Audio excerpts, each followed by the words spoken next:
Congratulations! Yay, I'm alive! It's alive! So did you know that last season that you were alive? I knew last season that I was shot in the face and in a coma. And I knew that he said I was coming back, and I believed him sort of. And I was like, I think I'm coming back, I hope so. Everybody kept saying, oh, well, that's a serious rap. And I was like, no. When we finished the last episode. But I trust Bryan. I'm glad that he decided to make such a public announcement out of it. Yeah. And I was really surprised by that. How do you feel about being a fan favorite? I know, it was awesome. It blew my mind. Honestly, it's the most incredible compliment because most of my life I've done theater. And when you do theater, obviously the audience is there and you have this relationship, this conversation with them every night. When you're in front of a camera, we do these episodes and then they don't air for 6 months. Or, you do your work and if the crew likes it, then you're probably in good shape. And we try to make each other laugh and we ad-lib stuff and then you have to forget about it. So to come somewhere like this, where you're hearing audiences cheering for you and you cheering for your character, or to see that stuff online or wearing a mask, it's that reinforcement that we just never get in front of the camera. It's great, and the character's such a jerk. I'm just really surprised.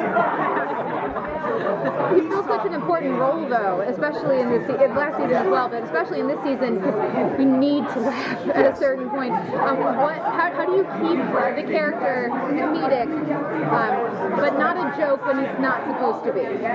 I feel like these guys, Steve, Bryan, the writers always have a particular turn of phrase that they give me that is, you can spin it either way. So one of the things I look out for is if the moment warrants the joke or not. There's a really great scene with Jack in episode 6 where Chilton is cracking, well, he's not cracking jokes, but he has a line that I love where Jack says, you have an agenda, and he says, yes, I have an agenda, living, which is very funny. But the scene ends up playing not funny because then Chilton begins to speak honestly, and he says he's got the right profile, he fits, and he's hurt that he's saying this about his friend. And what we filmed is you're seeing two guys realizing this is someone we trust and love and believe in and want to and admire, that we are saying these things about. So you could have played that very funny, but I wanted to flip it. My favorite thing about humor is that humor pulls the audience to you. If you get them laughing in the first half, you can guarantee you can get them crying in the second. It is Chilton's sense of humor and his superiority, I think, that gets audiences on his side, which is better than just being some tedious jerk, And we know that he is Hannibal's captor. We know that he is Hannibal's tormentor. And now what they've done is create this backstory where this man has every reason to torment this guy. But a lot of that's on the page. There's another line, one can grow to love beets, which was like in the first episode back. There's nothing funny about the line, one can grow to love beets, but it ended up being very funny. And that's how he works. In the last season, he uses a cane. Now he has been shot. How would physically affect Chilton? I've told Bryan I want to go all David Cronenberg on this thing. I do. I want like an Ed Harris face. I probably will regret that. I really like Game of Thrones, for instance, and I know that Tyrion Lannister loses his nose in the books, and they chose not to do that on the series, probably not spend 5 hours in makeup every day. So maybe I'll regret it, but we could probably accomplish something like a milky, gross eye with a contact lens. I don't know. I think he has to be scarred and seriously. So. Plus, I love that stuff. First show I did on Broadway was Rocky Horror. I asked them to give me a Marilyn Manson. I love that stuff. The weirder, the better.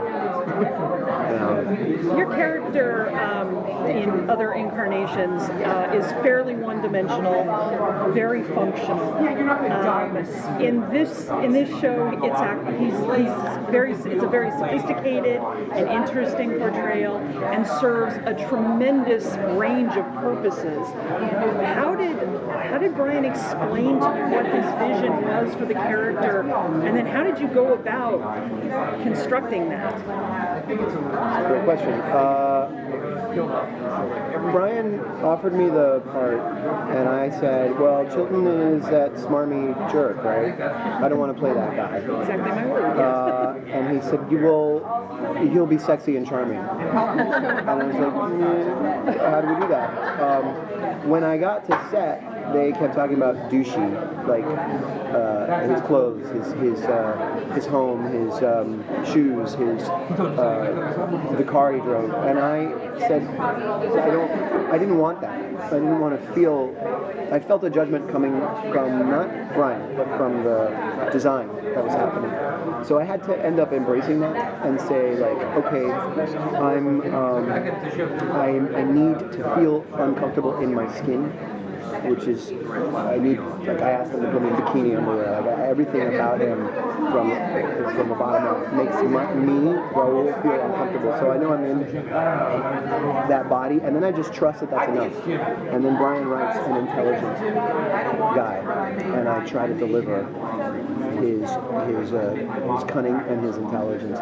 Bryan knew me. We'd worked together before. He knew what qualities I was capable of portraying. So he never once said, I want you to do it like this.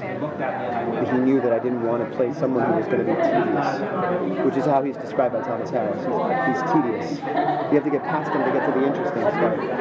And Bryan knew I would not want to do that.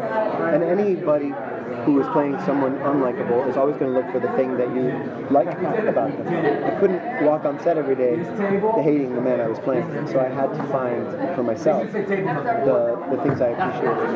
And Bryan kept writing to that direction. So it was a very symbiotic relationship that way. He was writing to things he knew I could do, and I was trying to accept the things I didn't like about Chilton. And then these guys would provide me with these delicious scenes. It's kind of chicken or the egg, but it began to feed. It's a really creative show to work on that way. It was a surprising and wonderful performance. Thank you very much. Thank you. I think you'll like it. I come from Broadway. You do? What have you done? I've done. Oh, God, I'm finished.